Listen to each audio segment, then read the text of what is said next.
近日，加拿大渥太华号护卫舰先后2架次不明意图的舰载直升机逼近中国西沙领空，中国人民解放军组织海空兵力进行应对处置。中国国防部要求加方严格约束一线海空兵力行动，防止出现海空意外事件。实际上，对于美国与加拿大在中国周边一系列挑衅滋事，中国都采取了合理、合法、专业规范的应对。在3号举行的首轮中美海洋事务磋商中，中方还对美国加大地区军事部署，针对中方频繁开展抵近侦察、怂恿支持南海当事国侵权挑衅等表达严重关切。加拿大海军日前声称，10月29号，加拿大海军渥太华号护卫舰的一架舰载直升机在南海被解放军战机发射照明弹作为危险拦截，行动极为鲁莽。加方称，遭到拦截的是 CH-148风暴大型反潜直升机，当时这架机正在距离西沙群岛37公里的位置执行反潜任务，追踪一艘解放军的潜艇。拦截这架直升机的则是一架中国海军的歼11 BHG 战斗机。加方飞行员声称，中方战斗机最近时距离加方直升机只有30米，并且在直升机前方突然近距离发射了照明弹。公开显示，歼11 BHG 战机是歼11的最新改进型，是解放军海军航空兵的主力多用途战机，拥有空对空和空对地作战能力，包括敌方战机、舰船和地面目标。今年8月23号，央视国防军事频道《国防军事早报》节目中就报道了南部战区海军航空兵某旅紧跟实战、紧贴岛礁环境开展跨昼夜训练、空战、超低空飞行、夜间仪表等多科目。执行相关演练的就是歼11 BHG 战机，而该战机当时起降的是西沙群岛永兴岛上的机场。国防部新闻发言人张小刚4号就加拿大舰载直升机挑衅答记者问，透露更多细节。张小刚表示，近日加拿大渥太华号护卫舰先后2架次不明意图的舰载直升机逼近中国西沙领空，中国人民解放军组织海空兵力依法识别查证，多次喊话警告，但加方直升机不仅拒不回应，还采取超低空飞行等挑衅动作。事后通过媒体大肆渲染炒作，对中方进行指责抹黑。加方此举违反中国国内法及有关国际法，危害中方主权安全，是别有用心的恶意挑衅行径。张小刚强调，中方有关应对处置行动专业规范，我们敦促加方不要罔顾事实，停止渲染炒作，严格约束海空兵力行动，防止出现海空意外事件。中国军队时刻保持高度戒备，坚决捍卫国家主权安全和海洋权益，坚决维护南海地区和平稳定。加拿大直升机在南海的一场起降，包括逼近西沙领空，目标是2个。第一呢，试探，如果通过直升机低空突防，那么中国军队能否做出及时高效的反应，这是想得到的结论。但是结果让加拿大很失望，中国军队的反应非常神速，而且各种处置也非常及时。另外就是向美国表示忠诚，但是在中国周边各种恶意的挑衅行动，势必遭到严厉的回报。所以在向美方表示忠诚的同时，加拿大必然要付出惨重损失。实际上，仅在10月份，加拿大军机就曾到中国沿海侦察滋扰，遭中方军机拦截。加拿大军方官员10月16号称，一架加拿大 CP-140极光侦察机在中国附近国际空域执行任务时，遭中方军机拦截。根据加方人员说法，一架解放军战机飞到了距离加拿大侦察机不到5米的地方。对此，中国国防部新闻发言人吴谦18号回应表示，近日加拿大空军一架 CP-140型机多次侵入中国世卫与领空，并抵近我华沿海，进入台湾海峡侦察滋扰。中国空军依据中国法律和有关国际规则，对其实施查证识别、跟踪监视、警告驱离等管控措施，处置行动完全合理合法、专业规范。吴谦还警告加拿大严控一线部队行动，立即停止任何挑衅行为，切实避免事态进一步升级。加拿大近期一直跟随美国跑到中国周边滋事挑衅。前述的加拿大渥太华号护卫舰本月1号就随美海军佩拉尔塔号驱逐舰过航台湾海峡，这是自今年6月以来美加军舰第3次联合穿越台湾海峡。加方不仅不反思其在中国海域的挑衅行为，还倒打一耙。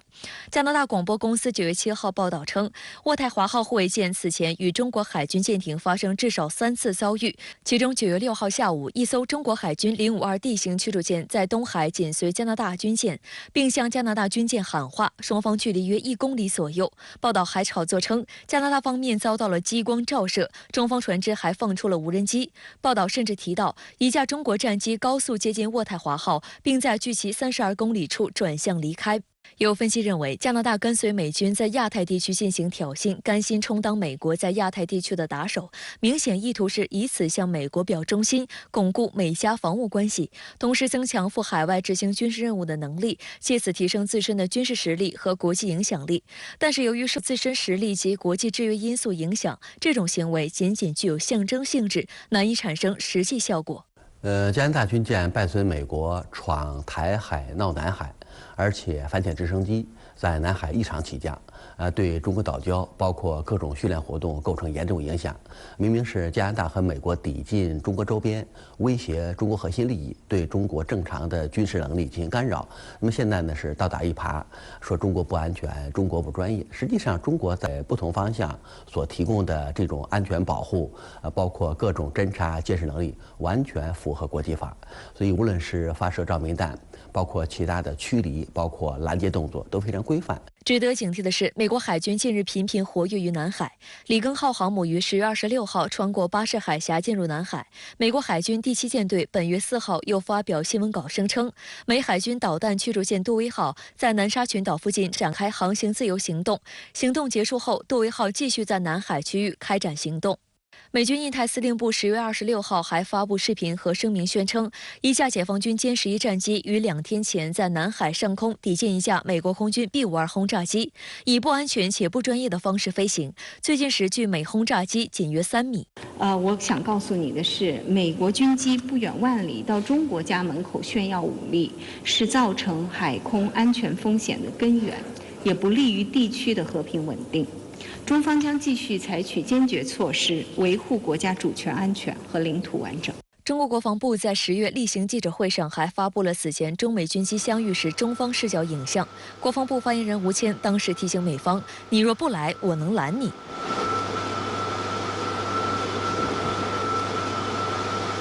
我就强调一点，就是我们在看待这些事情的时候呢，要高度关注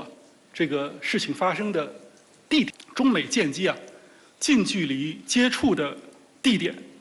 均是在中国周边的海空域，它不是在墨西哥湾，也不是在美国西海岸，它是美方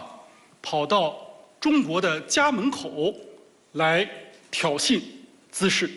11月3号，首轮中美海洋事务磋商在北京举行。在此次磋商中，中方对美国加大地区军事部署，针对中方频繁开展抵近侦察、怂恿支持南海当事国侵权挑衅等表达严重关切，敦促美方切实尊重中国领土主权和海洋权益，停止介入地区国家海上争议，为地区和平稳定发挥建设性作用。美国目前在中国周边通过不同角色的演练行动，把更多的国家纳入到美国印太战略之中。而且每个国家，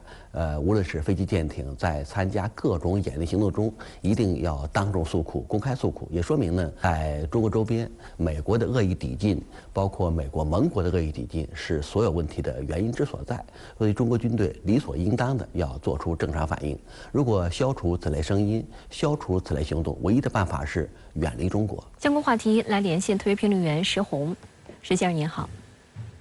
加拿大军方就其舰载直升机南海遭解放军歼11战机拦截恶人先告状，遭中国国防部发言人强力驳斥原加直升机逼近中国西沙领空搞恶意挑衅的真相。那您对此怎么看？加方挑衅为何让舰载直升机上阵呢？这就要提到加拿大海军哈利法克斯级护卫舰渥太华号，该舰最近2个月一直在中国周边晃悠，并不时对中方进行挑衅。光是随同美国海军驱逐舰过航台湾海峡并公开炒作的事，渥太华号在不到2个月的时间里已经做了2次，而此次在西沙进行挑衅的事情，就是渥太华号第2次随同美舰过航台湾海峡并公开炒作的前3天。由此也可以看出呢，加拿大军方对中方进行挑衅的频率在不断增加。渥太华号在西沙方向进行挑衅，之所以派出的是舰载直升机而不是军舰本身，是因为该舰9月份在东海数次挑衅中方，均以失败告终啊。于是呢，在加拿大军方看来呢，军舰的目标太大，而且航速太慢，进行挑衅呢，会使解放军有足够的时间进行反应，进而实施有效拦截。于是呢，这次就想换个方式。渥太华号作为一艘以反潜为主的护卫舰，设置有机库和飞行甲板，搭载有一架 CH-148旋风舰载直升机，实际上就是美制 S-92多功能直升机嘛。加拿大军方认为啊，舰载直升机的速度远大于水面舰艇，而且目标小，从母舰上放出去进行挑衅，解放军可来不及反应。但是加拿大军方没有想到的是，解放军的反应呢依然十分迅速，舰载直升机的挑衅呢还是遭到了可耻的失败。之前拦截晚间强闯南海空域的美军 B-52轰炸机也是解放军歼10-1战机，那它有什么样的特点？为何成为解放军拦截利器呢？首先，歼10-1战机的总体性能出色，其加速性、最大航速在世界同类战斗机里都是佼佼者。这也就意味着歼10-1在接到命令后能够迅速赶到任务区域实施拦截。其次，歼10-1战斗机属于重型战斗机，航程很大，能够执行长时间的飞行任务。在拦截时，对方想通过和歼10-1耗时间，使歼10-1燃油消耗殆尽而被迫返航的企图就没有得逞的可能。第三，歼10-1的机体尺寸大，雷达尺寸也因而较大，探测能力更强，再加上歼10-1还有红外搜索与跟踪系统，所以在空中搜索、跟踪、识别目标的能力很强，很适合执行拦截任务啊。第四，歼10-1的气动设计优异啊，是具备良好的空中机动性，因而能够满足拦截各类飞行器的需求，特别是在拦截直升机时，充分体现了歼10-1的低速性能出色的优势啊。要知道，直升机巡航速度通常只有每小时200多公里啊，如果战斗机的低速性能不好，导致拦截时双方的速度差过大，就可能导致拦截时丢失目标啊，至少拦截时呢会比较吃力啊。而歼10-1战斗机呢，不管是拦截高速机还是拦截低速直升机或无人机，以及此前的美军 B-52轰炸机都不存在问题啊。第五，歼10-1作为重型战斗机，火控系统先进，挂载能力强，能够有效应对各类空中突发情况。第六呢，歼10-1服役多年，技术成熟，表现稳定可靠，飞行员对该机了如指掌，因而呢能够充分发挥其性能。加拿大军方今年以来明显加大了在中国周边海空域活动与挑衅的力度，那您觉得加方为何这么撺呢？加拿大军方这么做是加拿大政府近年来对华态度发生重大变化的结果。众所周知，加拿大在战略和外交上为美国马首是瞻，而美国的对华战略呢是进行所谓的大国竞争，实际上就是对华进行战略遏制嘛。在此情况下呢，加拿大紧紧追随美国，对华态度越来越强硬。2022年11月，加拿大政府公布了其所谓的印太战略，在言辞上比美国更露骨和咄咄逼人啊，大篇幅将中国描述成地区秩序所谓的破坏者，认为中国的整体崛起对于印太局势而言是所谓的巨大的威胁，带来相当大的不稳定。可见加拿大政府是在用西方地缘政治视角下的霸权主义世界观来对待中国，其所谓的印太战略充斥着浓浓的西方意识形态的偏见。而在加拿大政府的印太战略出台之后，加拿大军方呢就根据这个所谓的印太战略，开始显著增强在印太地区的军力部署和行动。渥太华号呢常驻日本，并高频率在东亚海域游弋，就是这一思路下的产物啊。积极配合美军，加大对华遏制力度啊。此外，加拿大和欧洲一些国家一样，试图通过在印太地区运用军事力量来提升自己的地位和影响力啊。